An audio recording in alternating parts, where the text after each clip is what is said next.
Well, Ian, congratulations on your victory. I know you got to walk in to hear some potential criticism of it, but what are your initial thoughts after the fight? I mean, firstly, that's ridiculous. 7-0 in the UFC, the second person ever to go 7-0 in the welterweight division, the current longest active win streak in welterweight. What was listless about it, out of curiosity, from your point of view? Footwork, speed, elusivity. If Jeff Neal was running at you swinging bombs, what would you do? You'd fucking run. Do you know what I mean? Like, that dude hits like a truck.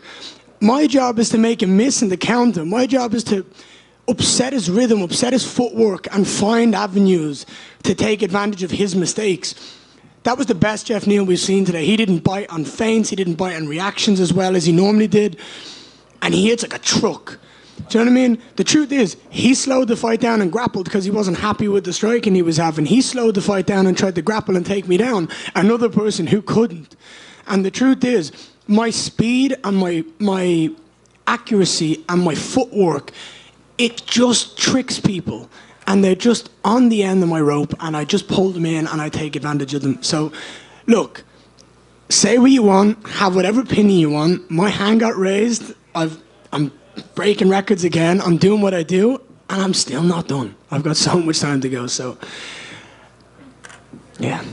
Are you happy with it? I mean, are you happy with the way it turned out? Because, you know, you're saying, hey, it was a win, and I don't care what you say, but, like, you know, as you said, he was maybe more difficult. I think you had a lot of respect for him, but I think he was maybe even more difficult than you thought he would be tonight. If I got dropped 14 times in a round and still managed to win, I'd still be happy with myself. My job is to get my hand raised.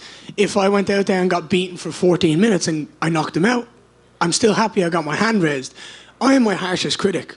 I will go back and I will watch the fight. I know I wish I was able to set up a bit more kicks and make the fluidity of the combinations what I normally see, but the truth is, if you crack Jeff Neal or you take an inch too much, he's going to put you unconscious, and you have to respect that. There isn't many people in the welterweight division that possess the power he has in that hand. So you got to respect it. You got to give it the time it deserves, and you got to find that way to find that success. I mean, he started leaning. I started making him lean. Do you see those knees to the face? I'm fucking surprised he took some of them. Do you know what I mean? He ate 2 or 3 clean. And that was because I'm making him reach. That's because of my disc control, my footwork. I am such an intelligent fighter that if I go out there for 15 minutes, I can fight for 2 more rounds. I can fight for 25 minutes. I can do it clean. I can do it like amazingly. And I can do it and not take a hell of a lot of damage. That's the most important thing. I want to be active. I want to continue to fight. If I go out there and let Jeff Neal hit me 40 times, chances are I'm not going to be able to turn around quite quickly, right? I can. Give me 2 or 3 weeks off. I'm going on holiday for you with my family now. I'm going to rest, recover, go have some sun, some beach. And then we'll try book that Colby date next. You know what I mean? That's what I want next. So let's make it happen. Outside of the fight itself, what did you think of fight week? I mean, you know, you're flipping off the crowd and telling them, I don't care if you boo me. I mean, you're kind of embracing, I guess, people disliking you, but is that hard for you? I mean, I can't imagine, like, you come in saying, I don't want people to like me. I don't want fans. I want to get booed. I mean, is that difficult for you? I don't care whether people love me or hate me. I'm doing what I love. I'm a kid who had a dream, and I'm up here living it. Do you know what I mean? I watched Conor go through everything that he went through, and oh, I just want to. That's what the life I want to live. I want to put on a show. I want to fight for a living. I want to travel the world and train with the best coaches in the world, the best teammates on the planet. And I'm living my dream. And there's no one that can wipe that smile off my face. And there's still nobody in the world that can take that O off me. And I'm going to keep proving that. And whether they love me or hate me, whether they cheer, they boo, if my hand gets raised, I'm still going to become a world champion, whether they like it or not. Last thing for me. You know, when you came into the UFC, you said, look, I'm not in a rush. I'm building myself here. But, you know, where you stand now, and you're talking about Colby Covington, who's right up at the top of the division. I mean, you get that fight and get that win. Are we talking about world title fights at that point? No, I want to earn it. I really want to earn it so that people don't say it's listless and it's undeserved. I think it's ridiculous that people say we rush up the ladder. For me, I never want that on my career. That's my 3rd top 15 guy. I'm going to go out there and I'm going to beat Colby Covington like we've never seen before. And then I want a top 3 opponent someone who's in that title contention, because the truth is Colby's biggest claim to fame is he's fought for 3 world titles and he's lost all 3. He's not as good as people think he is. You get beaten by a young, talented, up-and-coming prospect, one of the best we've ever seen, you don't come back from that. And the truth is, I'll match him pace on cardio. I'll match him for output. He doesn't possess anywhere near the power Jeff Neal does. He has great wrestling. Cool, put me on my back. I'm training with Damian Maia. See what happens if you put me on my back. I'll choke him unconscious. I promise you, I will end that fight. I'll finish that fight and I'll rid the UFC of Colby Covington for once and for all. Like, he needs to be gone. I'm sick of his nonsense. He's a piece of shit. Ian, right here. Just kind of going off that, you laid up the upside of a Colby fight in terms of ranking and all that stuff pretty well, but the flip side of it is we know the type of things he's going to say and what he's going to do to build the fight. It seems like, given just where you've gone mentally in the past few months, is that something you would embrace, be ready for, dread? Let him write his script. Let him do the panto. Let him do the act. Let him do everything. I'm going to get to punch him in the face. He can talk about me, my wife, my family, my kids. He can talk about whatever he wants. He gets the pass because he's going to sign the contract. As long as he shows up and be's a man, I will punch the mouth off him, and I hope I hit him so hard he's never able to speak again. And you said earlier this week, got a little bit of backlash from the comment about maybe being too big to headline in Ireland, and I think maybe people didn't understand. They took that the wrong way. Yeah, do you just kind of want to explain, and maybe people who didn't understand that? What I mean is that I don't want to become too highly ranked and too important for the UFC to not put on pay-per-views. I want to bring the UFC back to Ireland. I've got my fucking my bleeding Paddy's Day dunks on. Like, I'm trying to get the UFC back to Dublin. I'm trying to do it. But the truth is, I'm fighting on the biggest cards in the world. I'm fighting the next best guy. And I'm moving. And I need the UFC to help me bring them back. What I mean by getting too big is I don't want to become the world champion. And then the UFC go, yeah, you're fighting in America. You're fighting in the biggest stadiums. Ireland doesn't have a stadium big enough for it. And if they couldn't fucking do it with Conor McGregor, then the chances are they're probably not going to do it with anyone ever again. Do you know what I mean? So, like, people took that the wrong way. I think everyone got what I meant, and the people that didn't just ran with it. So thank you for helping me. Ian, right here. What's up, sir? How are you? I'm doing well, thank you. Congratulations. Thank you. Ian, obviously there's been so much going back to, last November, December, and your family being at the center of it. Can you just talk a little bit about those conversations at home and just having that support and strength to get through everything and all that outside noise that has been going on in the media? My wife has a smile on her face tonight. My little boy is at home in bed asleep. We go to Bahia on holiday on the weekend. Nothing that is said online or by people who are completely irrelevant matters to me or my family. There was a time at which it did hurt, and there was a time at which it did sting to have people, and still to this day it still stings. But the truth is, we're living our dream, we're traveling the world, we're happy, and we're proud of what we do as parents, as a couple, as soulmates. People can talk all the shit in the world. At the end of the day, my hand's getting raised, my wife is happy, my kids are happy, my family's doing amazing things, and I keep winning. So unless any of that changes, I'm not changing a single thing. If there's a reason that you don't love me later, then maybe we'll talk. But until you keep smiling, we're going to keep running with it.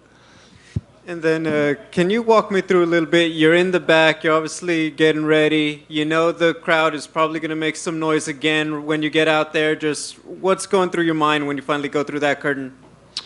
I had a little cry backstage like I always do, pulled my team close, prayed with them, let out all the emotions before I went on my journey.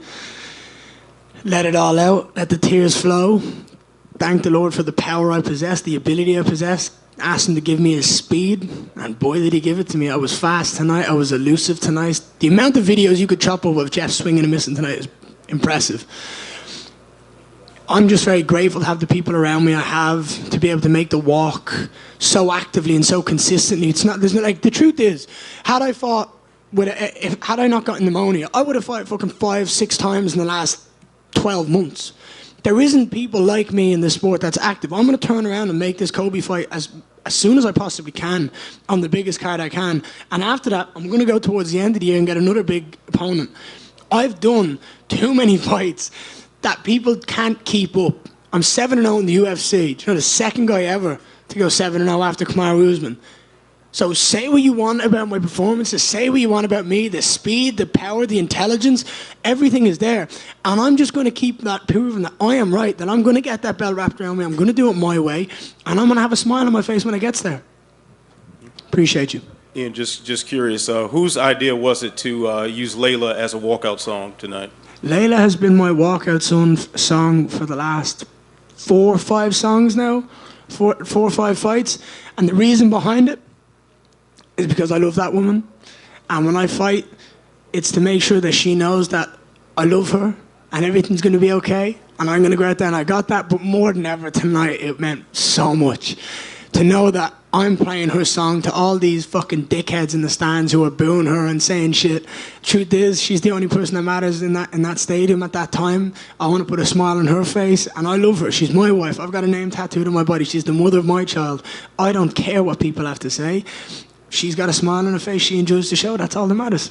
And last one from me, why didn't you go with the unplugged version? I don't know. I like that one. I don't know. The guitar does differently. My favorite one is the acoustic version, but it ain't got the energy. The for a walkout song. But I like that one a lot. I think maybe talking to the UFC about the unplugged version. Maybe that's on them with the rights. I appreciate you. Hey, Ian. What's up? In case Colby turns you down. He doesn't have a choice. He doesn't have a choice. He's lost 3 title fights. He doesn't have a choice. Sorry, I don't mean to interrupt, but there is no other fucking option for him. Who else are they going to put? He's not going to sign to fight grapplers, that's for sure. He's not going to fight Wonderboy Thompson. Do you know what I mean? What's the point in putting them two together? He's going to do what he's fucking told, and he's going to fight a young up-and-coming prospect so I can fucking take him out of the division, wipe him off the top 15, and the UFC can go, great, right, that's been great. Let's take that and run with it. Now ask questions, sorry. It's all good. He has a history of turning down fights. So if he does turn it down, like, are you open to fight a young prospect like a Jack Della, Sean Brady, Shavkat, or do you want like a Stephen Thompson, Colby, as someone who's fought for a title? I am a fighter who says yes. I don't say no. I don't be picky. I say yes, where, when. That's it. The truth is, I call out who I want. Colby's the biggest name in the division without a title. Going out and beating him does so much. He also, look, I might be talking shit about him. There's a lot of respect on his name from all the MMA community. Do you know what I mean? He wrestles hard, he puts output in fights, but he's just no way, he's not 1/10 of the fighter I am. And it's my job to go out there and prove that. And I would do that with a smile on my face. I don't believe he's in a position to be picking and choosing his fights now. If he wants to fight, he's going to do what he's told. And I'm sure Hunter and Dana will tell him that. And then finally, there was a clip that came out today of you checking some fans that were talking about your wife. Oh my God, he's a fucking dickhead.